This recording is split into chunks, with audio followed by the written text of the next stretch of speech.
Shalom adik-adik semua, kembali lagi bersama Detektif Nanda di Semua Tentang Alkitab. Siapa di antara kalian yang pernah marah atau suka marah-marah? Coba kalian mau nanya, kalau kalian marah biasanya karena apa sih? Terus kalau kalian marah, biasanya kalian ngomongnya suaranya tinggi atau kalian ngebentak?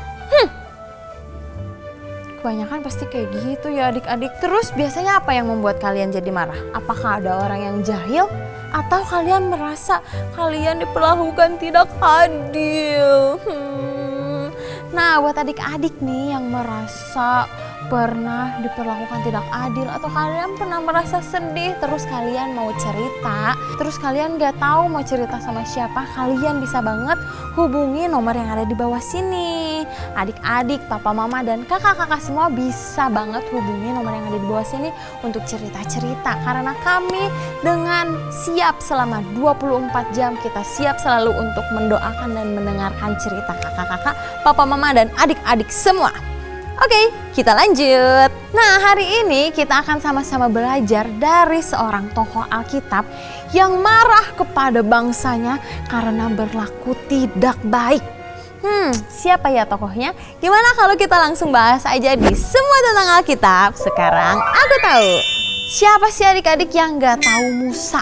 Musa adalah nabi Tuhan yang dipakai luar biasa adik-adik. Nih kalau kalian lupa atau kalian gak tahu siapa itu Musa, kalian bisa langsung nonton videonya di link di bawah sini ya. Nah, setelah Musa membawa bangsa Israel keluar dari bangsa Mesir, mereka itu sering sekali bersungut-sungut adik-adik karena mereka merasa kehidupan di Mesir itu lebih baik. Nah, setelah mereka berjalan, sampailah mereka di Gunung Sinai. Nah, di dalam perjanjian lama, Gunung Sinai itu disebut juga dengan Gunung Horeb. Nah, setelah itu mereka akhirnya berkemah di sana di bawah kaki Gunung Sinai. Lalu Musa pergi ke Gunung Sinai untuk bertemu dengan Tuhan. Setelah itu bangsa Israel mempersiapkan diri mereka dan tibalah saatnya Tuhan turun di Gunung Sinai. Nah, di sanalah Tuhan memberikan 10 perintahnya. Ayo adik-adik, siapa yang ingat 10 perintah Allah? Kalian bisa tulis di kolom komentar atau kalian bisa langsung jawab. Ayo, kalian ada kasih waktu 10 detik. 10, 9, 8, 7, 6, 5, 4, 3, 2, 1. Tetot. Oke, waktunya habis. Nih, Kananda akan kasih tahu apa aja 10 perintah Allah. Yang pertama, jangan ada Allah lain di hadapan Tuhan. Yang kedua, jangan membuat bagimu patung.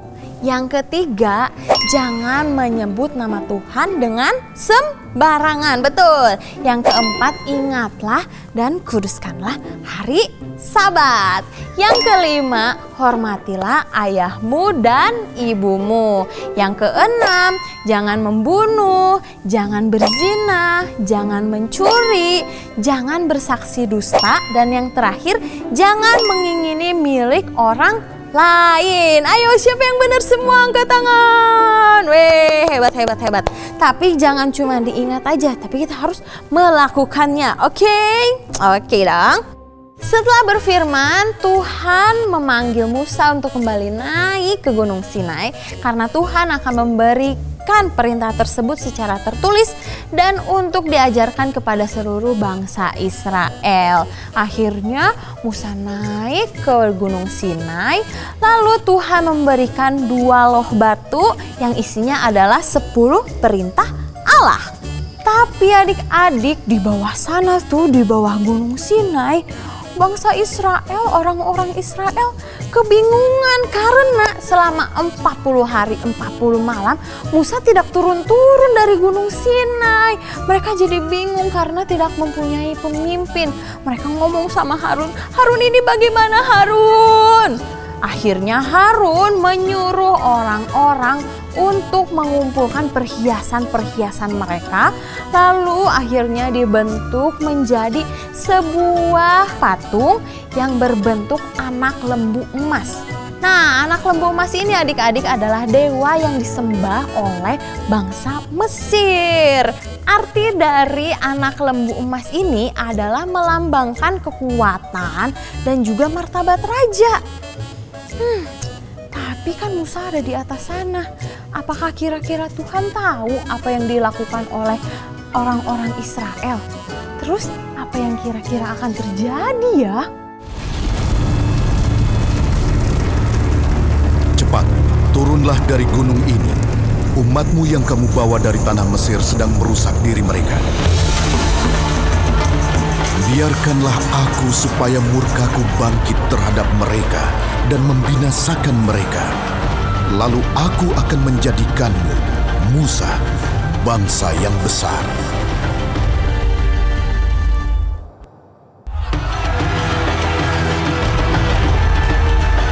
Tanpa aturan mereka lupa apa yang benar dan salah. Musa telah kembali. Ia hidup. Penyembah berhala.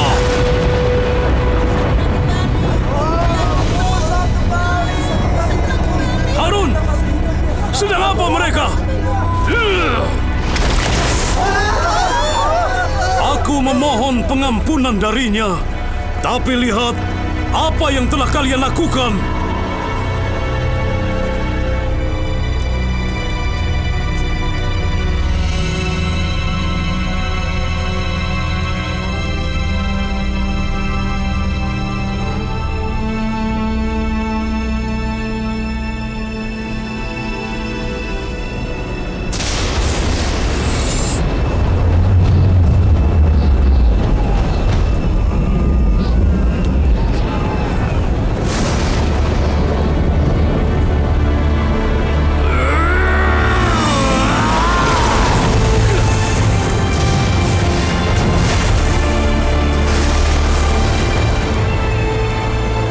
Sekarang, siapa yang ada di pihak Tuhan, datang padaku.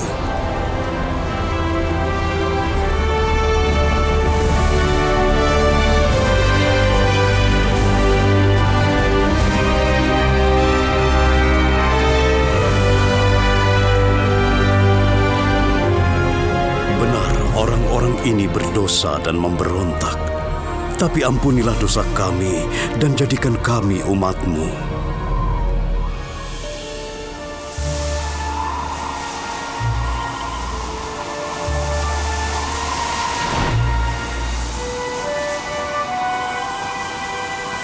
Sungguh, aku mengadakan suatu perjanjian.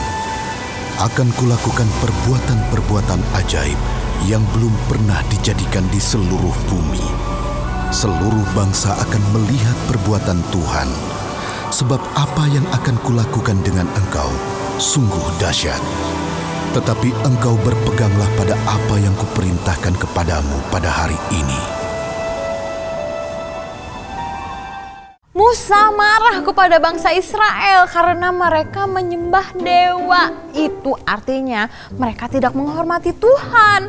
Padahal Tuhanlah yang mengeluarkan mereka dari bangsa Mesir. Tuhan yang menuntun mereka sepanjang di padang gurun. Musa itu mengasihi bangsa Israel. Makanya Musa meminta Tuhan supaya tidak memusnahkan bangsa Israel.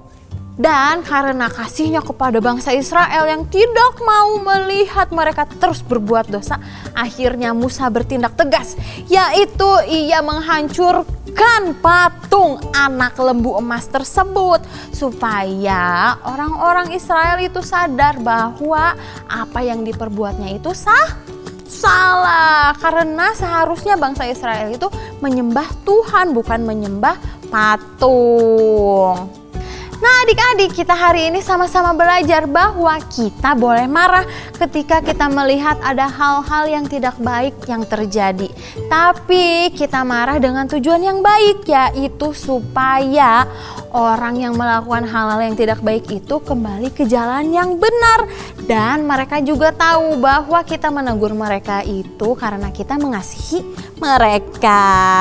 Nah setelah kita belajar dari Musa, Kananda mau nanya sama kalian semua, apa yang akan kalian lakukan ketika kalian melihat ada hal-hal yang tidak baik terjadi? Apakah kalian akan membiarkannya atau kalian akan marah dan kalian akan menegur mereka dengan baik? Coba, Kananda mau tahu jawaban kalian bisa tulis di kolom komentar ya. Nah, buat adik-adik semua yang mau melihat animasi Superbook yang lainnya, kalian bisa langsung download Superbook Kids Bible. Sekarang Kananda mau kalian ambil HP kalian. Ayo ambil. Udah semuanya? Sekarang kalian buka App Store atau Play Store, terus cari Superbook Kids Bible. Udah kelihatan tuh yang ada gambar Tuhan Yesusnya. Terus langsung klik download.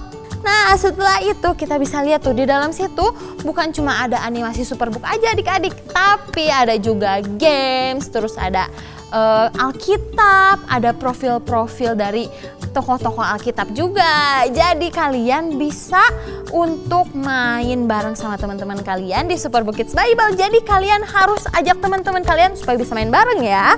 Oke. Nah, hari ini kita udah sama-sama belajar dari Musa. Tapi kalau kalian mau request, Kak, aku mau kisah tentang Ayub dong, atau Kak, aku mau kisah tentang yang lain dong. Kalian bisa banget request ke DM Instagramnya Superbook Indonesia. Oke deh kalau begitu. Sampai jumpa di Semua Tentang Alkitab minggu depan. Sekarang aku tahu.